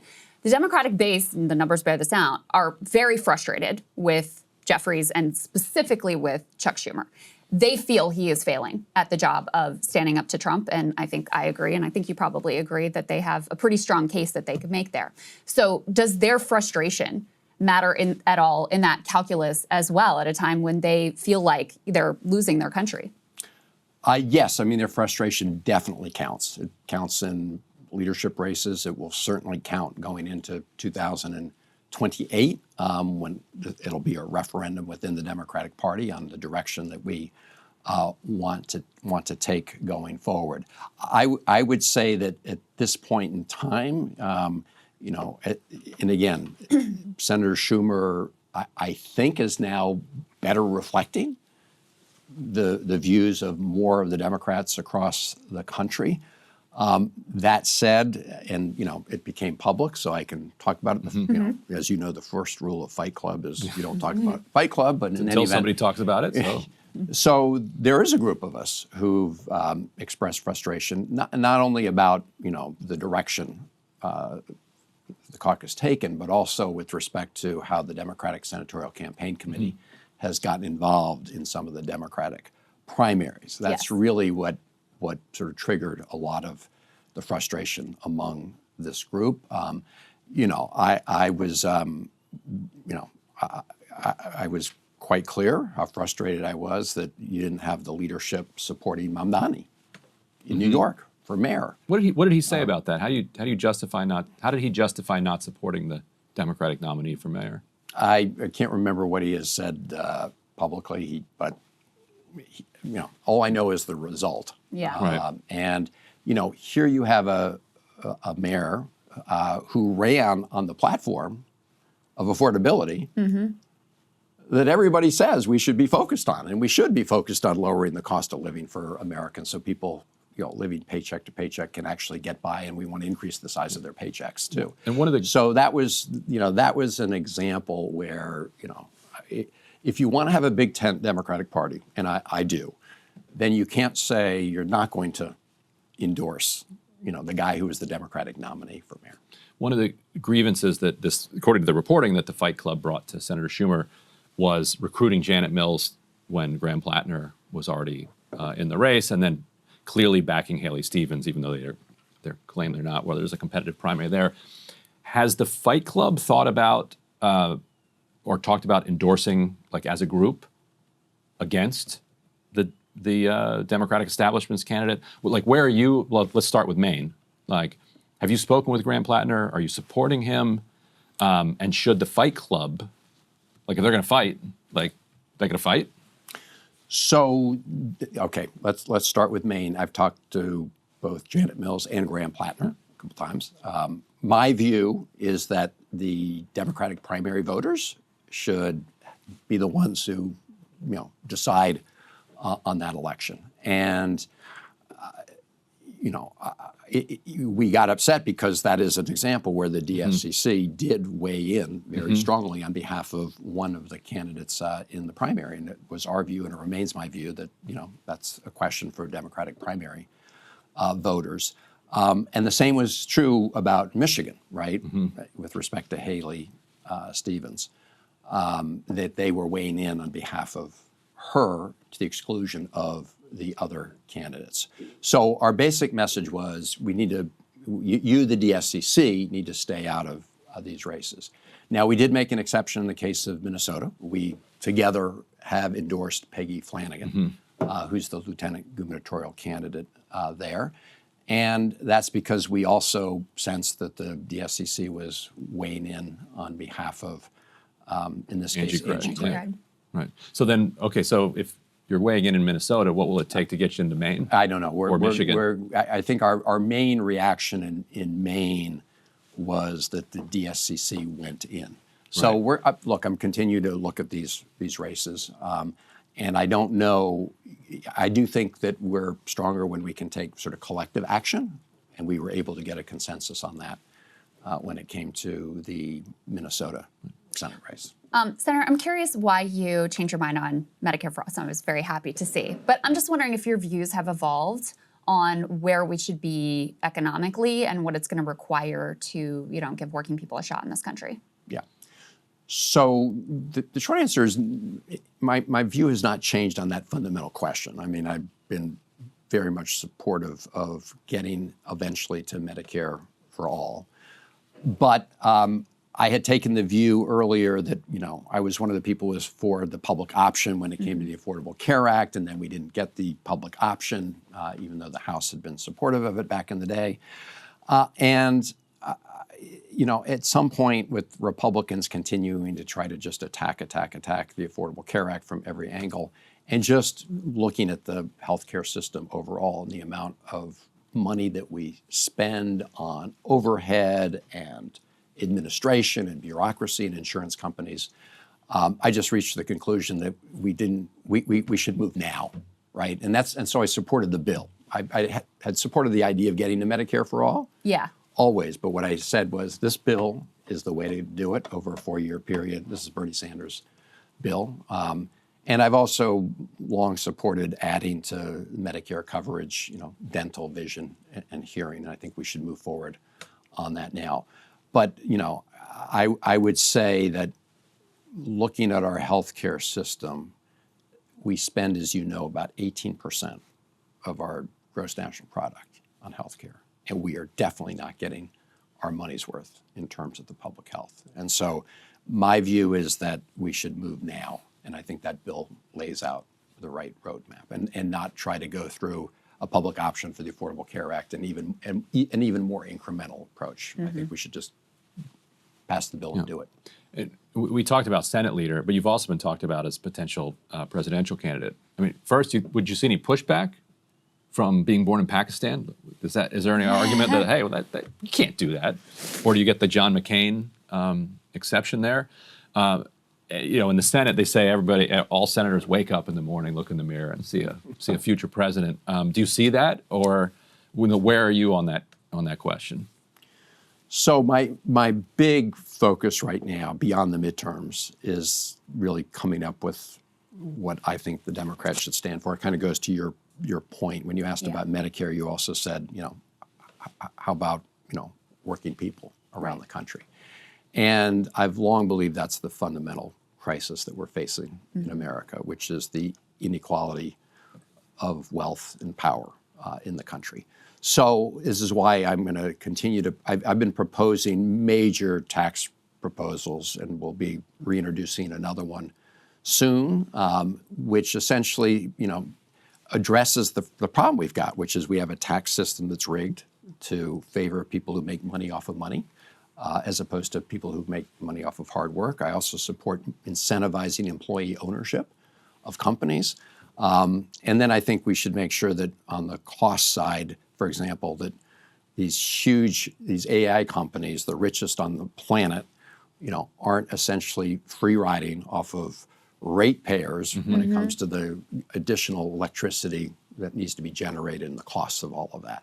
So what I'm saying is that is my focus right now. I don't know what the Democratic field will look like. Got any trips to Iowa? I am. South Carolina? Well, I did get invited to go out. I was at the Iowa Steak Fry, Polk County Steak Fry. There you go. We had a back and forth with another candidate about, anyway, they asked me to come out, especially after the Kilmar-Borrego Garcia situation. And I did give a speech out there laying out what I think the Democratic Party needs to focus on beyond taking on Trump, which we need to do every single day to protect our democracy. We do need to, I think that we've been much too tied to special interests. Yes. And corporate special interests. And so my view is the best way to regain some of the confidence of the American people is to show that we want to break with the status quo. I mean, it just blows my mind that Donald Trump was the guy who said he was going to change, Washington, and people thought that might be changing in a good way. They just wanted change. Yeah. Now I think people are seeing. I mean, including on the immigration front, but the fact that Trump is not focused on bringing down costs or anything like that, they don't like what they see. But I intend to be front and center in this debate.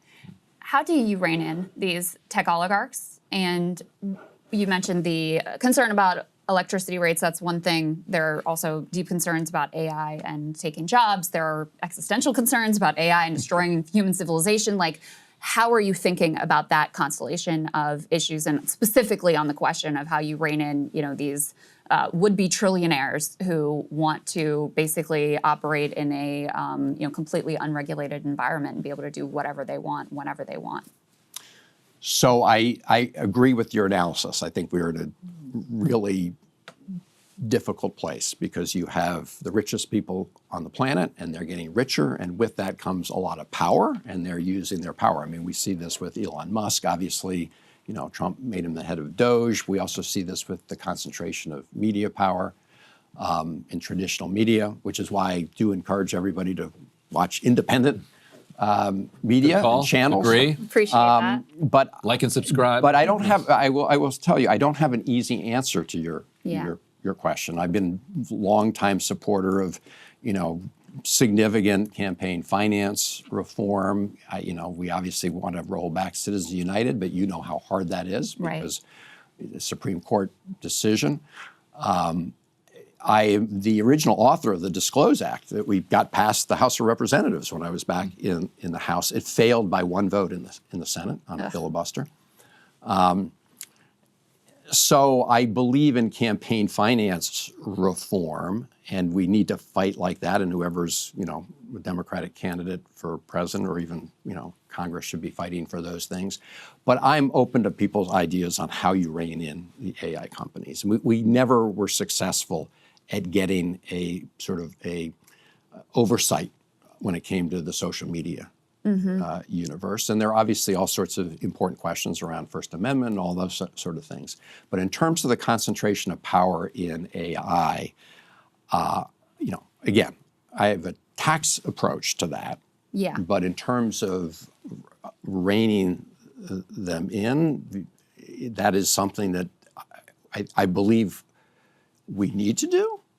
I agree with your analysis. Yeah. I'm open to any ideas people have as the best approach to that. Your colleague Elizabeth Warren, a Fight Club another Fight Club member, I believe, giving a speech today at the National Press Club in which she's really taking aim at the abundance argument and making the case, generally, I haven't read the entire speech, that abundance in some ways is a stalking horse for old school, deregulatory, hands-off, just let the oligarchs The market rule the forces. roost, and and things will happen. And she's coming directly at that and saying, no, like we actually need to get these people under control so that we can really unleash all of the American people, not just the oligarchs. Where are you on this abundance conversation within the Democratic Party? Yeah. So I really don't think it's either or on abundance versus, going after monopolies. Mamdani stole the word. What's that? Mamdani stole the word. He called himself, he's an abundance guy. Some of his first executive orders were But look, abundance-ish. I mean, I think we can acknowledge that, we need to build more housing stock. We need more affordable housing, and that there are many cases where especially local regulations are an impediment to that. What can the federal government do to incentivize changes? I mean, there are limited levers at the federal level. It is also true, obviously, that some of these transportation projects take way too long. So I think there's merit to that argument. That doesn't mean that we should not also be focused on, making sure that we break up monopolies, because, monopolies obviously undermine the whole idea of, for those people who believe in free markets, you should be anti-monopoly, obviously. So I think it's not, I really don't think it's either or when it comes to abundance versus the sort of anti-monopoly, antitrust approach. So you talked some about accountability, electoral accountability for Democrats who, close their eyes to human rights abuses in Gaza and fail to stand up to President Trump. Do you think there should be criminal accountability for members of this administration under a future, if you or someone else were to run for president? Should charges be brought against people who, committed crimes in the context of this regime? I think people need to be held accountable under the law. And so to the extent that there are people engaged in criminal violations of the law, then they need to be held accountable. Does part of that accountability, we talked earlier about Renee Good and about Kilmar Abrego Garcia, and ICE is sort of the tip of the spear of this lawless administration. Do you support abolishing ICE? There's some 69% of the Democratic base that has come to that position at this point. Well, let's put it this way. I support abolishing Trump's ICE. In other words, this kind of operation that's going on right now needs to come to an end, and it needs to come to an end now. So I support reining in ICE. I think ICE has an appropriate function when it is conducted and operated in the way that was, I think, originally envisioned. But I think Trump has sort of put ICE on steroids, and this is why, as we discussed earlier, I'm in favor of making sure we don't provide any funding for Trump's ongoing ICE operations. Let me push a little bit on that, because this is not like this is not a Jeffersonian agency. Like, you were literally in Congress when this was created, right? In 2000, I think it was 2003, like when they reorganized Homeland Security. In 2019, we covered, and I think ProPublica did too, when AOC and I think it was Rashida Tlaib and Ilhan Omar went down to the border. There was a report, there were multiple reports about this ICE Facebook group that had hundreds, if not thousands, of ICE agents and commanders, like this is top to bottom, where they were threatening violence against AOC and these other members of Congress who were coming to the border. Their job was, they were supposed to protect these members of Congress. There was also all of this over-the-top, like, sexual harassment and sexualization of these members going on. You read through these, and this is basically public. It was a private group, but it's, when you're in the thousands, it's basically public on Facebook. You read through those, and you get a window into a rogue agency, which is how I saw it at the time. So this is Trump's ICE, but it's 2019. Like, we're now many years deeper into Trump's ICE. It already, to me, felt rogue, like outside of democratic, control, that it was its own thing. And I think predictably, we're now getting the kind of expressions of that. If an agency is that far gone, why not reorganize it and take the parts that we need, that the government needs to carry out, and give them to agencies that are under the control of the federal government? So clearly we have a problem with the culture of ICE right now under the Trump administration, and we had that in the first Trump administration as well. There may have been abuses in ICE under Obama too. Under Biden. I have to go back and look at that. So look, I don't. The question is the function, right? Not the name. And so I do believe that that function requires dramatic reform. I mean, if you look at some of the recruitment that's going on right now, if you look at the lax standards in terms of training, we are seeing huge abuses. So look, I don't really care what you call it, but that the function is something that I think needs to be maintained in the sense that there has to be some agency that is responsible. For example, when somebody is here who is undocumented, someone who's here illegally, and they commit a violent crime, there has to be somebody in the federal government that addresses that. Right.